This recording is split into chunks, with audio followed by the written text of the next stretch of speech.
అంటే జూరాల కెపాసిటీ తక్కువ, శ్రీశైలం కెపాసిటీ ఎక్కువ. జూరాల 11.94 టీఎంసీ కెపాసిటీనే, శ్రీశైలం 308 టీఎంసీ కెపాసిటీ. ఇక్కడి నుంచి అక్కడికి మారుస్తున్నామని చెప్పిండు అధ్యక్ష. నేను మిమ్మల్ని అడుగుతున్న అధ్యక్ష, ఒకవేళ అదే సూత్రం అయితే ఈరోజు ఉత్తమ్ కుమార్ రెడ్డి గారు చెప్పారు మేడిగడ్డ 16 టీఎంసీల కెపాసిటీ, మేడిగడ్డ నుంచి ఎత్తి అన్నారంలో పోస్తున్నాము, అది 14 టీఎంసీల కెపాసిటీ. అక్కడి నుంచి ఎత్తి సుందిళ్ళలో పోస్తున్నాము, సుందిళ్ళ 9 టీఎంసీల కెపాసిటీ. సుందిళ్ళ నుంచి ఎత్తి శ్రీపాద ఎల్లంపల్లిలో 195 టీఎంసీలు పోస్తున్నాం అధ్యక్ష. సుందిళ్ళలో 9 టీఎంసీల నీటి లభ్యత ఉన్న బ్యారేజ్ దగ్గర నుంచి 195 టీఎంసీలు ఎత్తి శ్రీపాద ఎల్లంపల్లిలో పోయడానికి అక్కడ 2 టీఎంసీలకు మంజూరు అయి ఉంటే 2 టీఎంసీలను కాస్త 3 టీఎంసీల కింద మార్చి పంపులు లిఫ్టులు పెంచి తుమ్మిడియేటి నుంచి మేడిగడ్డకు మార్చి ఊరు మార్చి డాక్టర్ బాబాసాహెబ్ అంబేద్కర్ సుజల స్రవంతి ఉంటే పేరు మార్చి కాళేశ్వరం 38,500 కోట్లు ఉంటే 1,50,000 కోట్లకు అంచనాలు పెంచి మేడిగడ్డ అన్నారం సుందిళ్ళ పేరు మీద పంపుల లిఫ్టులు పెట్టి ఈ 3 పంపుల లిఫ్టులలో 1 ఎకరా ఆయకట్టు లేదు అధ్యక్ష.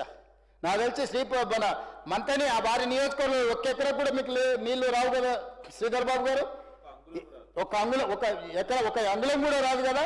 Easy on record. వీరు ఇక్కడ ఉన్నారు, వారి నియోజకవర్గంలో మేడిగడ్డ ఉన్నది.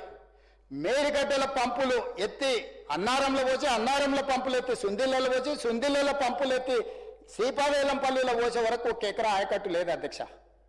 అదే తుమ్మిడియేటి నుంచి మొదలు పెడితే ఆదిలాబాద్ జిల్లా కింద ప్రతి ఏరియా నీళ్లు ఇచ్చుకుంటే వచ్చి శ్రీపాదేలంపల్లికి వచ్చేది, ఆదిలాబాద్ సస్యశ్యామలం అయ్యేది. కానీ కేసీఆర్ ఇంట్లో కనక వర్షం కురిసేది కాదు. ఇక్కడ ఉన్న గేమ్ అంతా పంపులు లిఫ్టులు అధ్యక్ష, ఏం లేదు.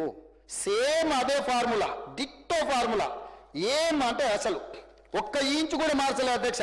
ఆయన ఏమన్నా మారిండానో లేకపోతే నేను మామూలుగా సినిమాలలో అతడు సినిమాలు ఉంటుంది, ఓ పాపులర్ మర్డర్ జరుగుతుంది, లీడర్ వాడు పైనుంచి ఎవడో కాలుస్తాడు, సిబిఐ ఆఫీసర్ వస్తాడు ఎంక్వైరీకి, మరి అన్నీ చూస్తాడు, అధికారులకు ఎవరికి అర్థం కాదు, జైలుకు పోతాడు, ఒక ఓల్డ్ క్రిమినల్ని పట్టుకుంటాడు. ఇట్లా హత్య జరిగింది, ఎవరు చేస్తుండొచ్చు నీకు తెలుసు కదా, ఇట్లాంటి హత్యలు ఎట్లా ఎవడు ఉంటాడు అంటే క్రైమ్లో ఒక ప్యాటర్న్ ఉంటుంది అధ్యక్ష. ప్రతి నేరగాడికి నేరం చేయడానికి ఒక విధానం ఉంటుంది అధ్యక్ష. అంటే జేబులు కొట్టేవాడికి కానీ, మెడలో చైన్లు ఎత్తుకపోయేటోడు కానీ, లేకపోతే చాకు చూపించి బెదిరించేటోడు కానీ, దారి దోపిడీ చేసేటోని కానీ, ఇట్లా ప్రాజెక్టుల అంచనాలు పెంచి దోసుకునేటోని కూడా ఒక ప్యాటర్న్ ఆఫ్ ఒక ప్యాటర్న్ ఉంటుంది అధ్యక్ష దోపిడీకి. ఎగ్జాక్ట్గా గోదావరిలో ఏ దోపిడీ జరిగిందో అక్కడ పేరు తుమ్మిడిహెట్టి, ఇక్కడ జూరాల, అక్కడ పేరు మేడిగడ్డ, ఇక్కడ శ్రీశైలం. అక్కడ పంపులు లిఫ్టులు 3, ఇక్కడ 3 పంపులు లిఫ్టులు కాస్త 5 అయినాయి అధ్యక్ష. దాని వివరాలు కూడా మీకు చెప్తా. జూరాల నుంచి ఒకవేళ కట్టుంటే అధ్యక్ష, జూరాల దగ్గర కట్టుంటే 3 స్టేజెస్లో మనం పంపులు లిఫ్టులు పెట్టుకుంటే 22 పంపులు 3 లిఫ్టులు ఉండే అధ్యక్ష. 22 పంపులు 3 లిఫ్టులకు కాస్టు 5,185.82 కోట్ల రూపాయలు అధ్యక్ష. బాగా వినండి అధ్యక్ష, మళ్ళొకసారి చెప్తా. జూరాల దగ్గర పాలమూరు రంగారెడ్డి ఎత్తిపోతల ప్రాజెక్టును నిర్మిస్తే 22 పంపులు 3 లిఫ్టులు అధ్యక్ష. 22 పంపులు 3 లిఫ్టులకు 14 పంపులు ఫస్ట్ స్టేజ్లో, 4 పంపులు రెండవ స్టేజ్లో, 4 పంపులు మూడవ స్టేజ్లో, 22 పంపులు. దీని ధర 5,185.82 కోట్ల రూపాయలు అధ్యక్ష.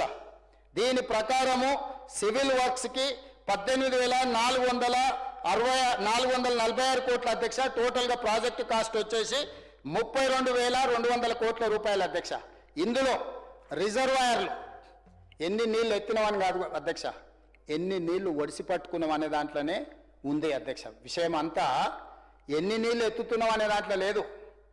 ఎత్తుకొని ఏడబోసుకుంటావు అధ్యక్ష, ఎత్తి పోసి ఒడిసి పట్టుకుంటేనే దాంట్లో వ్యవహారం ఉంది అధ్యక్ష. 32,500 కోట్లతోని కట్టే జూరాల దగ్గర 70 టీఎంసీల నీళ్ళు ఎత్తుతే 121.36 టీఎంసీల స్టోరేజ్ కెపాసిటీ అధ్యక్ష. దీనికి 121 టీఎంసీల స్టోరేజ్ కెపాసిటీతోని ఈ ప్రాజెక్టు డిజైన్ చేసింది అధ్యక్ష. 70 టీఎంసీలు ఎత్తి 121 టీఎంసీలు స్టోరేజ్ చేసి 22 పంపులు 3 లిఫ్టులతోని 32,500 కోట్ల రూపాయలతో ప్రాజెక్టు డిజైన్ అయింది. సాంకేతిక నిపుణులు అనుమతి ఇచ్చారు, సాంకేతిక నిపుణులు మొత్తం రిపోర్ట్ ఇచ్చారు, శాంక్షన్ కూడా అయిపోయింది అధ్యక్ష. ఈ శాంక్షన్ ఇంజనీర్లు అందరూ అయిపోయి అన్ని లెవెల్స్లో వెక్కింగ్ అయిపోయి జీవో ఇవ్వమన్నప్పుడు ఫైనాన్స్ డిపార్ట్మెంట్కి పోయినప్పుడు చిన్న క్వేరీ రాసి మళ్ళీ వెనక్కి తిప్పిండ్రు అధ్యక్ష. ఆ ఫైనాన్స్ సెక్రటరీ గారు ఆ రోజు వెనక్కి వచ్చిన తర్వాత అప్పుడు అసలు గేమ్ స్టార్ట్ అయింది అధ్యక్ష. దానికి కూడా వస్తా. ఎప్పుడైతే ఇది వచ్చిందో దర్బారు నడుస్తున్నది, రాజుగారు విన్నాడు. ఎవడా చెప్పింది చూడాల ఆడ 11.94 టీఎంసీ ఉంది, అసూట పోతే పెద్దది ఉన్నది శ్రీశైలం కడుకొని నడువు రాడుకన్నాడు. ఈడ ఎత్తుతేనేమో 318 మీటర్స్ ఎత్తు నుంచి ఎత్తుతుంది అధ్యక్ష. జూరాలకు షిఫ్ట్ చేయంగానే మనం పైకి వస్తే ఎత్తుడు తక్కువ ఉంటే కరెంటు తక్కువ ఖర్చు అవుతుంది అధ్యక్ష. పంపులు లిఫ్టులు తక్కువ ఉంటే కరెంటు ఖర్చు తక్కువ అవుతుంది, మెయింటెనెన్స్ కూడా. ఇదేమైంది, ఇది అట్లా పోగానే కిందికి పోయింది అధ్యక్ష. తలకాడ వదిలేసి తోక కాడికి పోయిండు. తోకేడుంది 240 మీటర్ల ఎత్తులు ఉంది అధ్యక్ష. ఇక్కడనే గేమ్ ఉంది. 240 మీటర్ల నుంచి ఎత్తుడు మొదలు పెడితే 5 స్టేజెస్ అయిపోయింది అధ్యక్ష. 3 స్టేజ్లు ఉన్న జూరాల శ్రీశైలం మార్చడంతో 5 స్టేజ్లు అయిపోయింది అధ్యక్ష. 22 పంపులు కాస్త 37 పంపులు అయిపోయినాయి అధ్యక్ష. స్టేజ్ 1లో 9 పంపులు, స్టేజ్ 2లో 10 పంపులు, స్టేజ్ 3లో 10 పంపులు, స్టేజ్ 4లో 5 పంపులు, స్టేజ్ 5లో 3 పంపులు. ఇందులో కూడా మనం ప్రతి స్టేజ్లో జూరాలలో స్టేజ్ 1లో ఆయకట్టు వచ్చేసి 3,23,447. స్టేజ్ 1లో నీళ్లు రాగానే ఎంబడే ఆయకట్టుకు నీళ్ళు ఇచ్చే అవకాశం ఉంది అధ్యక్ష. స్టేజ్ 2లో స్టేజ్ 1లో జూరాలలో 1,47,000 ఎకరాలు, స్టేజ్ 2లో 3,23,000 ఎకరాలు, స్టేజ్ 3లో 5,31,000 ఎకరాలు అధ్యక్ష. ప్రతి స్టేజ్లో ఎత్తంగానే ఆయకట్టుకు నీళ్ళు ఇచ్చుకుంటాం, మళ్ళీ పైకి ఎత్తుకుంటా పోయారు అధ్యక్ష. జూరాలలో ఉన్న అడ్వాంటేజ్ ఇది. ఎప్పుడైతే శ్రీశైలానికి షిఫ్ట్ అయిందో అధ్యక్ష 37 పంపులు 5 లిఫ్టులు కాగానే స్టేజ్ 1లో నిల్, స్టేజ్ 2లో నిల్.